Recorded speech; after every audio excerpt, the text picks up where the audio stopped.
తాకట్టులో ఉన్న మీ బంగారం ఈ రోజు ఎంత ధర చేస్తుందో కొమ్మూరి గోల్డ్ వాళ్ళకి కాల్ చేస్తే ఫ్రీ గోల్డ్ కాస్ట్ చెక్ చేసి చెప్తారు. నమస్కారం, వెల్కమ్ టు సుమన్ టీవీ. నేను గీతాంజలి. ప్రస్తుతం మనతో పాటు ఇస్కాన్ నుంచి ప్రణవానంద ప్రభుజీ ఉన్నారండి. ప్రభుజీ గురించి ప్రత్యేకంగా చెప్పాలా, వారు చెప్పేటువంటి మాటలు ప్రత్యేకంగా కృష్ణ భగవానుడు గురించి, అలాగే వారి లీలల గురించి కావచ్చు, ప్రత్యేకించి కొన్ని లైఫ్ లెసన్స్ అనేవి చాలా మందిని వాళ్ళ జీవితంలో డౌన్ అయిపోయినటువంటి సిచ్యువేషన్స్ నుంచి బయటికి రాగలిగాము, అక్కడి నుంచి మేము బయటపడ్డాము అని చెప్పారు. అలాగే ప్రతి అంశం పైన మనకు అర్థమయ్యే రీతిలో వివరిస్తూ ఉంటారు. ఇందులో భాగంగా వారి గురించి తెలుసుకోవాలి, వారి దినచర్య ఏంటనేది కొంతమంది ప్రశ్నలు అడిగారు కామెంట్స్ రూపంలో. అలాగే మీరు ఏవైతే ప్రభుజీ గారి గురించి తెలుసుకోవాలి, వారి మాటల్లో విందామని అడిగారో అవే ఇవాళ ఇంటర్వ్యూలో మనం మాట్లాడబోతున్నాం. ఇంకా ఆలస్యం చేయకుండా ప్రారంభిద్దాం. హరే కృష్ణ ప్రభుజీ. హరే కృష్ణ. ప్రభుజీ, పునర్జన్మలు అనేవి అసలు ఉన్నాయా? ఎందుకంటే రీసెంట్గా జరిగిన ఇష్యూస్లో పలానా ఒక వ్యక్తి చనిపోతే కొన్ని సంవత్సరాలకి మళ్ళీ అక్కడ వేరే ప్రాంతంలో వాళ్ళు పుట్టి గత జన్మలో నేను ఇలా ఉన్నాను అని చెప్పి వాళ్ళ ఫ్యామిలీ మెంబర్స్ అందరినీ గుర్తుపట్టడం, ఇలాంటి కొన్ని ఘటనలు జరిగాయి. ఎప్పుడో విన్నా, ఇప్పుడు లేటెస్ట్గా జరిగేటప్పటికి చాలా మందిలో సందేహం, నిజంగా ఉంటాయి ఆ జన్మలు అనేవి? అవి ఉంటే కనుక మరి దేవుడు కూడా అలాగే జన్మించాలి కదా ప్రతి ఇదిలో. అలా మనం ఎవరినైనా గుర్తించగలమా? అసలు మనం ముందు జన్మ అనేది ఈజీగా తెలుసుకోగలమా అనేది ఇలా చాలా మంది క్వశ్చన్స్ అనమాట. ఏం చెప్తారు? దేవుడు విషయం చెప్తాను. స్వామి ఆల్రెడీ ఆ విషయం చెప్పారు, సంభవామి యుగే యుగే అని. అవును, ప్రతి యుగంలో యుగ ధర్మాన్ని కాపాడడానికి పరిత్రాణాయ సాధూనాం వినాశాయ చ దుష్కృతాం ధర్మ సంస్థాపనార్థాయ సంభవామి యుగే యుగే అని. స్వామి అయితే ఇంకా ఎన్నో అవతారాలలో స్వామి వస్తూ ఉంటారు మనందరినీ సంరక్షించడానికి. ఇప్పుడు మనుషుల పట్లకు వస్తాం.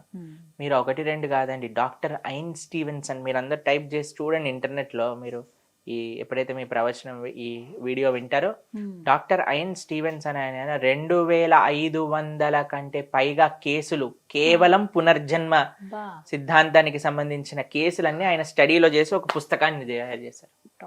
2500 కంటే ఎక్కువ ఒక్క వ్యక్తి, డాక్టర్ ఐన్ స్టీవెన్సన్ అనే వ్యక్తి.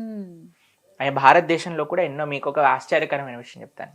మన ముంబై ఆలయంలో ఒక భగవద్గీత ప్రవచనం జరుగుతుంది అనమాట. భగవద్గీత ప్రవచనం జరుగుతూ ఉంటే డాక్టర్ ఐన్ స్టీవెన్సన్ పునర్జన్మ సిద్ధాంతం గురించి చెప్తున్నారు.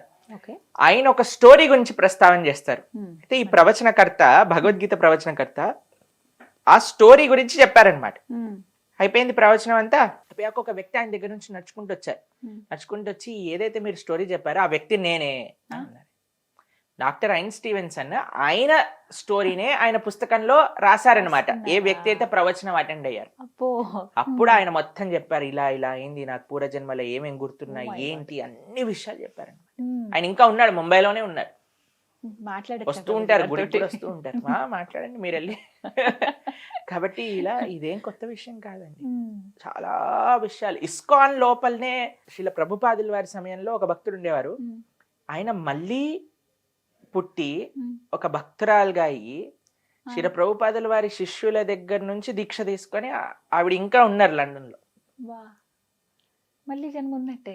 ఒక వ్యక్తి మనకి అమెరికాలో ట్విన్ టవర్స్ బ్లాస్ట్ అయిపోయింది కదా, అప్పుడు ఆయన ఇన్స్టింక్టివ్ గా పైనుంచి దుంకేశారనమాట. దుంకేయటంలో ఆయన ప్రాణం పోయింది.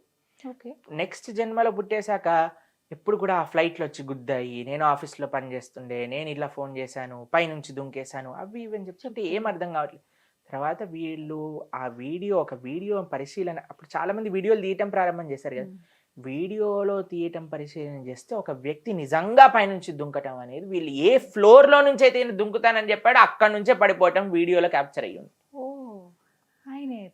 ఇంకొక ఇండియాలోనే మనకి ఇంకొక స్టోరీ ఏంటంటే, ఆవిడ ఇలా మా ఇల్లది, మా అత్తగారు వాళ్ళు అక్కడ ఉండేవాళ్ళు, మా భర్త అక్కడ ఉండేవాడు, అది ఇది అని చెప్పేదన్నమాట. వీళ్ళు అసలు ఏమి ఇది చేసుకోక, సరేలే తీసుకెళ్దాం ఒకసారి ఆ ఊరికి అనగానే, ఆ ఊరికి తీసుకెళ్ళగానే పరిగెత్తుకుంటూ ఒకళ్ళ ఇంట్లోకి వెళ్ళిపోయింది, ఇదే మా ఇల్లు పూర్వజన్మలో అని. ఇక్కడ మా అత్తగారు వాళ్ళ అత్తగారు మామగారిని చూడంగానే ఇలా చిన్నపిల్ల కానీ సిగ్గుతో ఒక ఇలా చున్నీని తీసుకొని ఇలా తలపైన వేసేసుకొని దండం పెట్టడం. దాని తర్వాత అదేంటి మన ఇల్లు గుమ్మం ఇలా ఉండేది కదా, ఇప్పుడు ఇలా అయిపోయింది ఏంటి అంటాం.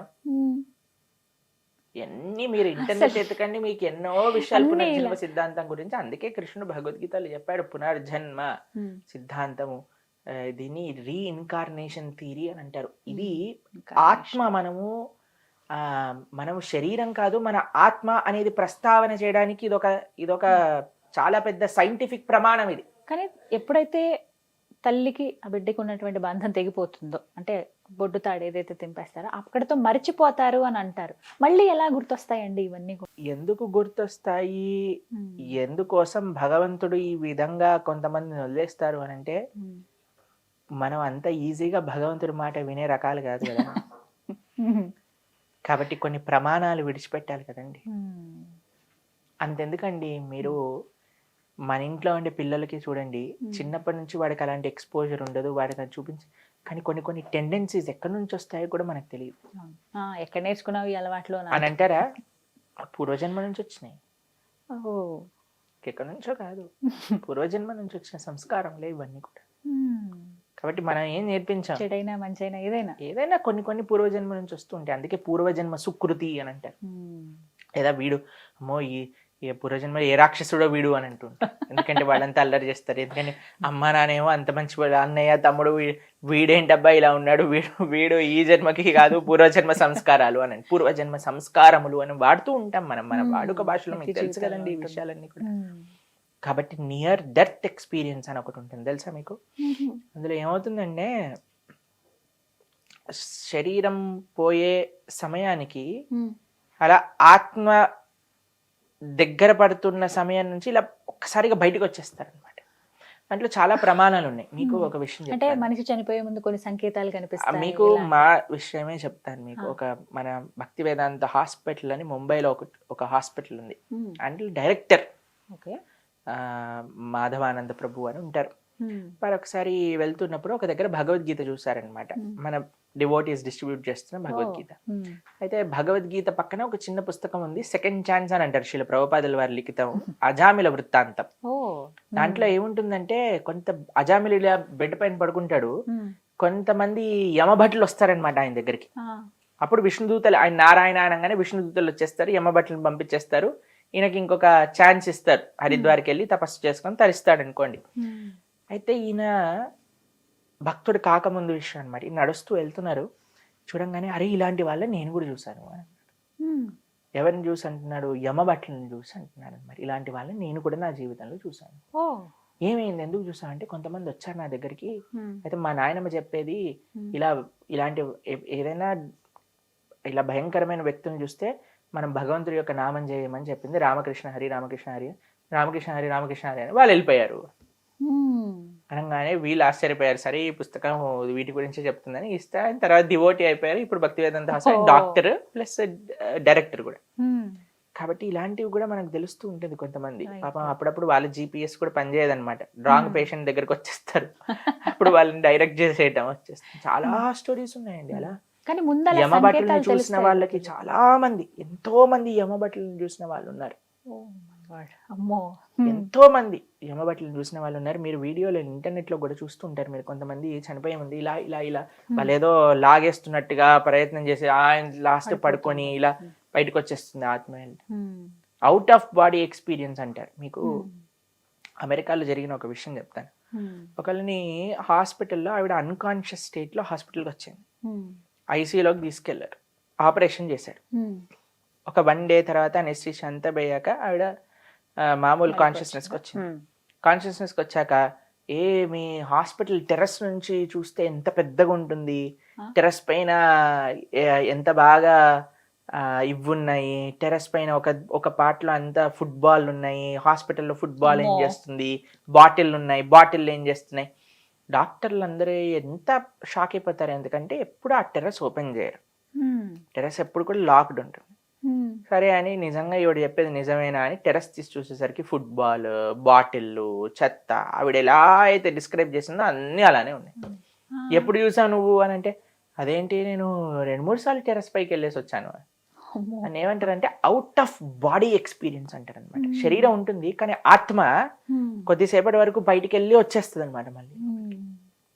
అలా ఉంటుంది. కాబట్టి near death experience, out of body experience, reincarnation, ఇవన్నీ కూడా మనకి ఒక ఆత్మ ఉన్నది. ఇవన్నీ మీరందరూ ఇంటర్నెట్ లో, సరే అందరికి ఫోన్లు ఉన్నాయి, 5G ఉంది, బ్రహ్మాండంగా సెర్చ్ చేసుకోండి.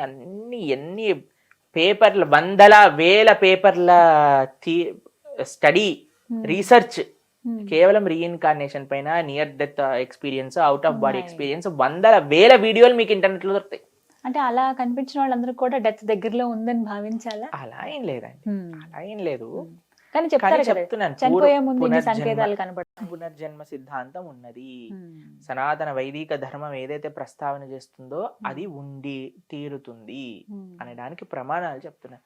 డాక్టర్ ఐన్ స్టీవెన్స్ అనేవి మన ఆంధ్రాలో పుట్టిన ఈయన వైదికుడు కాదు కదా, ఆయన ఎక్కడో పుట్టాడు, అయినా సరే ఆయన ప్రస్తావన చేస్తున్నారు.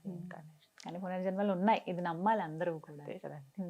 ఏమో ముందు ఇలాంటివి విన్నప్పుడే అనిపిస్తుంది ప్రభుజీ, ముందు జన్మలో ఏమై ఉన్నావో అని. ముందు జన్మలో ఏమై ఉన్నాము అనేది మనం ఇప్పుడు ఏం చేస్తామో దాన్ని బట్టి ఉంటుంది. అంతేనా? మనం ధార్మికంగా కలవటం, మందిరాలకు వెళ్ళటం, ఇది నిజంగా పూర్వజన్మ సుకృతమేగా. అంతే కదా, ఖచ్చితంగా. మమ్మల్ని కలవటం ఏమో కానీ మందిరాలకు వెళ్తూ మంచి ఆధ్యాత్మిక కార్యక్రమాలు చేయటం పూర్వజన్మ సుకృతం అనే చెప్పుకోవాలి. భాగవతోత్తముల యొక్క సాంగత్యం అనేది పూర్వజన్మ సుకృతం లేకపోతే మనకు. అయితే మనకి లభించచ్చండి భక్తుల యొక్క సాంగత్యం, ఒక మంచి ధార్మికమైన సేవ చేసుకొని, కానీ దాన్ని సీరియస్గా తీసుకోవాలి. ఎలా మనం సాధనలో ముందుకెళ్ళాలి, ఎలా మన ఆచరణ మార్చుకోవాలి, ఇలా ఎవరైతే ప్రయత్నం చేస్తారో అప్పుడు, ఇప్పుడు మనం అంటాం కదా దీపం ఉన్నప్పుడే ఇల్లు చక్కబెట్టుకోవాలి, అలా మనకి దీపం ఏంటి అంటే ఈ జన్మ, మానవ జన్మ. ఇది ఉన్నప్పుడే మనం ఎలా భగవంతుడి దగ్గరికి వెళ్ళాలి, దేశం కోసం ఏం చేయాలి, సమాజం కోసం ఏం చేయాలి, ధర్మం కోసం ఏం చేయాలి అని పరితపించాలన్నమాట. పరితపించడమే కాకుండా ఆ విధంగా ముందుకు కూడా వెళ్ళాలి. సాధన, సేవ, సత్సంగం, ఈ మూడు చాలా ముఖ్యం. కాబట్టి మనం ఏం భయపడాల్సిన అవసరం లేదు. యమబట్లు, చావు, మరణం. గేయం గీతా నామ సహస్రం. శంకరాచార్యులు గారు భజగోవింద స్తోత్రంలో ఈ విషయం చెప్తారు. ఎవరైతే కించిత గీత గంగాజలపి కనికాపీత సకృతపియేన మురారి సమర్చ క్రియతే తస్య యమేనన చర్చ అంటే, గేయం గీత నామ సహస్రం, గీతను అధ్యాయం చేసేవాళ్ళు, విష్ణు సహస్రనామం చెప్పేవాళ్ళు, గో గంగా గీత ఆరాధన చేసేవాళ్ళు, గోవిందుడి యొక్క నామం చెప్పేవాడు, వారికి క్రియతే తస్య యమేనన చర్చ అని అంటారు. అటువంటి వాడు యముడు గురించి మాట్లాడుకోవాల్సిన అవసరం లేదు, ఎందుకంటే యముడు వాడి దిక్కు కూడా రాడు. చాలా చక్కగా చెప్పారు ప్రభుజీ. హరే కృష్ణ. హరే కృష్ణ.